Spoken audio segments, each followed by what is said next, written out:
Okay, this lesson, 10.4, is about zero and negative exponents. The key idea, as you explored yesterday, was that for any non-zero number a, when you take a to the 0 power, it is equal to 1. Of course, 0 to the 0 power is undefined. But if you put any number, like in your calculator, 4, and tried to raise it to the 0 power, it would actually tell you that the answer is 1. And we kind of explored that yesterday through our activities by, say, taking something like this, 4 cubed over 4 cubed, and evaluating that using the quotient property of 3 minus 3. Of course, that's equal to 4 to the 0 power. What we can see right here is this very fancy form of 1 in the power, in the fraction of 4 cubed over 4 cubed. Any number over itself is equal to 1. So hopefully that concept kind of makes sense to you, that when we see the 0 power, it's as if we had an exponent minus an exponent that created a 0, which meant that this number was the same in the numerator and the denominator. Okay. For negative exponents, any integer n and any non-zero number a, when you raise a to a negative exponent or negative n, it is the reciprocal, right? A to the negative n is the reciprocal of a to the n. So this gets a little bit more complicated, because if it is like it's written, 4 to the negative 2, okay? 4 to the negative 2, we know that the reciprocal of 4 is 1 over 4. So basically it's saying that that exponent would be positive in the denominator, okay? And just as 4 to the negative 2 is equal to 1 over 4 squared, or 1 over 16 when you evaluate it. If we had 1 over 4 to the negative 2 power, right? When you have this negative exponent, a lot of times you'll be asked to write it positive. If it is negative in the denominator, it would be positive in the numerator. And a lot of times when we write things in the numerator, we don't necessarily put them over 1. So 1 over 4 to the negative 2 power, right? You'd want the reciprocal and make it positive. All right, so we'll get a lot of practice with those as we work through today's lesson. So this is the example out of your book in part A, 3 to the negative 4 power. The definition of a negative exponent is that you would write it as the reciprocal and make the exponent positive. Evaluate the power, so 3 to the 4th power is 81. Your answer is 1 over 81. For part B, when you have this negative 8.5 as a base with an exponent of negative 4 times the same base with an exponent of 4, using the product of powers property, you could take negative 4 plus 4. When the result is an exponent of 0, right, then you get your definition of 0 exponent. It evaluates out to be a 1. Sometimes you'll start out by, evaluating these, and you might say, oh, that's a negative exponent. I want to put that in the denominator so that it is positive, right? And then multiply that by this, so that, right, which is like over 1. So what you really end up having is this negative 8.5 to the 4th power over negative 8.5 to the 4th power, right? But when you see them side by side, use your integer math and just do negative 4 plus 4.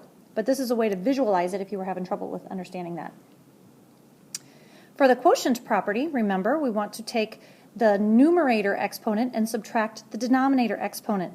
Sometimes that'll give us a negative exponent. When we have a negative exponent, we would want to write that as a positive exponent. So, again, when we see the negative exponent like this and it's not already in a fraction form, the reciprocal of 2 is 1 over 2, and you bring that exponent down with it and make it positive, then evaluate the power. So we'll try a couple of these. We want to evaluate these expressions. So we will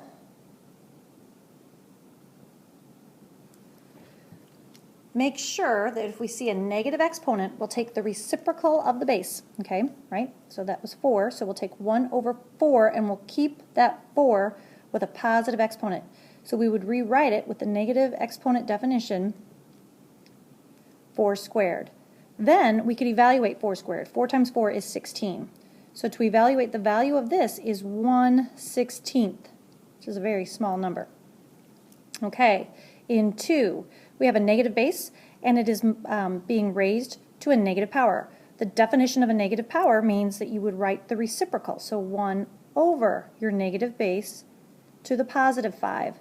Then to evaluate, negative 2 is a factor 5 times. Since 5 is odd, we know that it'll be a negative solution, right? And 2 to the 5th is 32, so a negative 1 over 32. For number 3, we can use the power property, and we can take 6 and use the exponent of negative 8 plus 8, which gives us 6 to the 0. So we know that this is equal to 1. You didn't see that, did you? Okay, here we go. 1. So anything raised to the 0 power is equal to 1. Let's keep going. Evaluating the expression. Now we have a fraction. Using the quotient property, the base is the same. Negative 3 to the 5 minus 6 power. Negative 3 to the negative 1 power. When you have a negative exponent, you are going to want to write that as the reciprocal. So we would have, it's kind of like 1 over this negative 3, right? The exponent is 1, is equal to, I'm just going to write it like this, that's equal to a negative 1/3. I would not count that wrong, but this is just a little more mathematical. In the next example, so we have 1 over 5 to the 7th times 1 over 5 to the negative 4th. So remember, when you're multiplying fractions, you're multiplying the numerators, right? So when you take 1 times 1, you get 1. When you take 5 to the 7th times 5 to the negative 4, remember that we're multiplying, so we are adding the exponents. So now we're just doing a little bit more integer math. So we have 5 plus a negative 4. Whoa. Let's get the exponent. Sorry about that. I'm glad I caught my mistake. Yes, the exponent. 7 plus a negative 4. In this case, you're going to have 1 over 5 cubed. It's positive. It's pretty happy in the denominator, meaning that, we only really want to make negative exponents positive. So since we have a positive exponent, we'll keep it in the denominator, but we will evaluate it so that we get 1 over 125. In number 6, let's simplify the numerator. The bases are all the same. So 4 to the 5 plus negative 3. Remember, we're pulling the exponents, not the base, in this addition. All that will be over 4 squared. When you have 5 plus negative 3, you have 4 squared over 4 squared, which would be equal to 4 to the power 2 minus 2. This is 4 to the 0 power, and anything to the 0 power is equal to 1.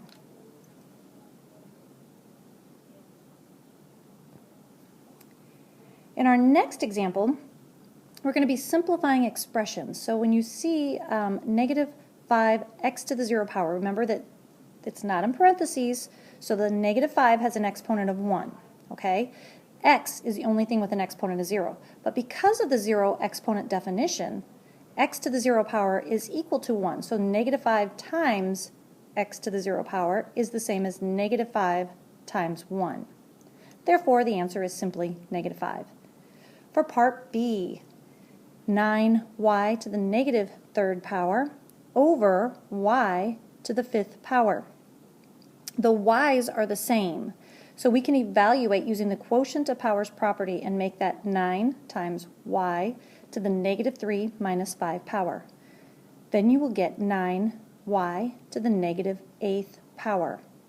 Because that is a negative, the definition of negative exponent is that we're going to want the reciprocal of y. So we get 1 over y to the 8th times 9 simplifies to 9. So the 9 stays where it is, right? You have to look at each individual part of the term, right? And this is the coefficient. 9 is the coefficient, and that's equal to 9 over 1. So it stays in the numerator, okay?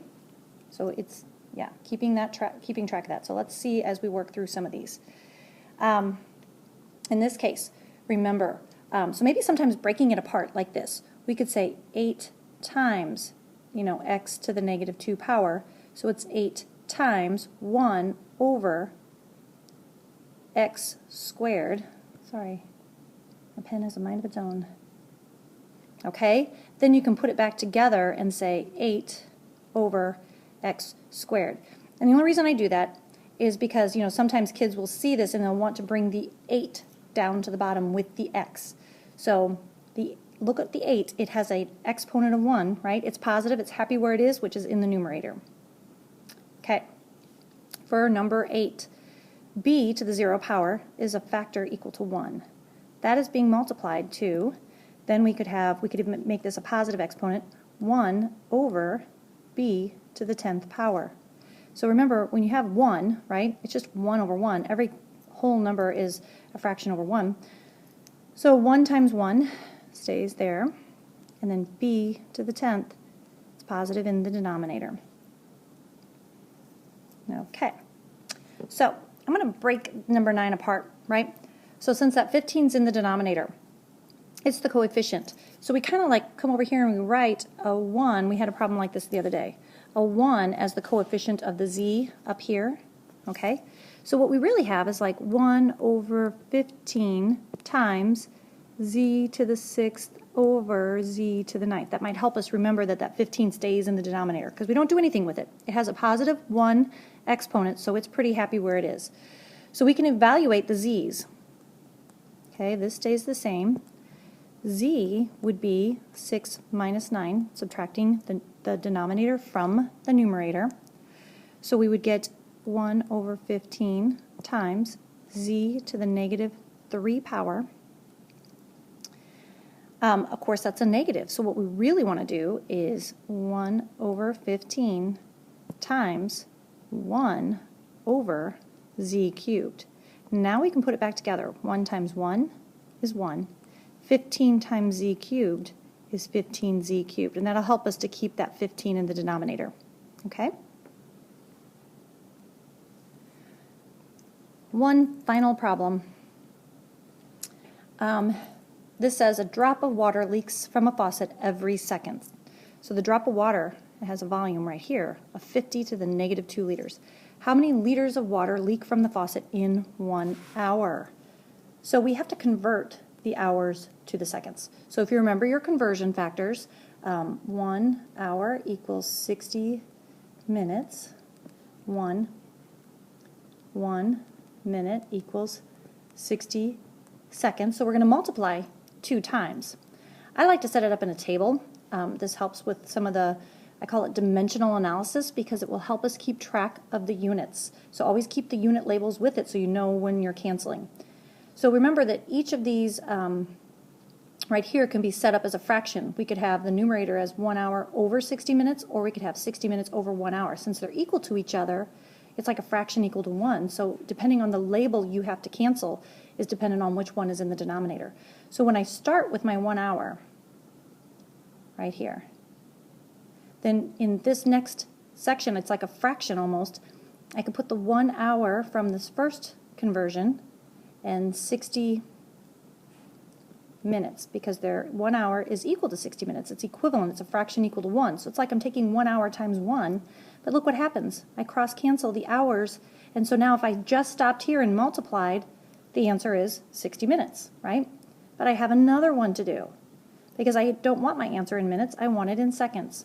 So since minutes is what I'm canceling, I have 1 minute in the denominator, right? And on top would be the 60 seconds. So the minutes would cancel, and now when I'm done, my answer will have a label of seconds. So you multiply across the top and divide anything in the bottom, which is kind of like just multiplying fractions, right? So we have 60 times 60, or 3,600 seconds in 1 hour.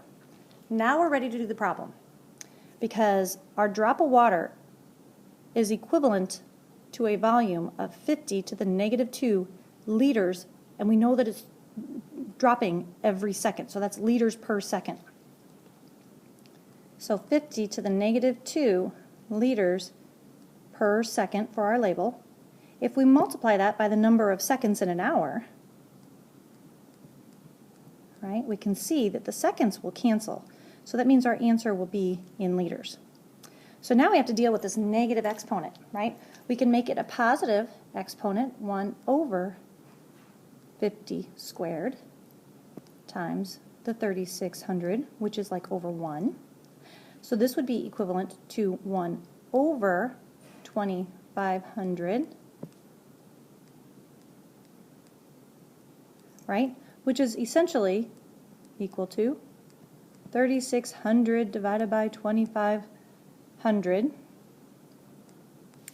Or if you divide, 1.44 liters of water would drop from the faucet in 1 hour.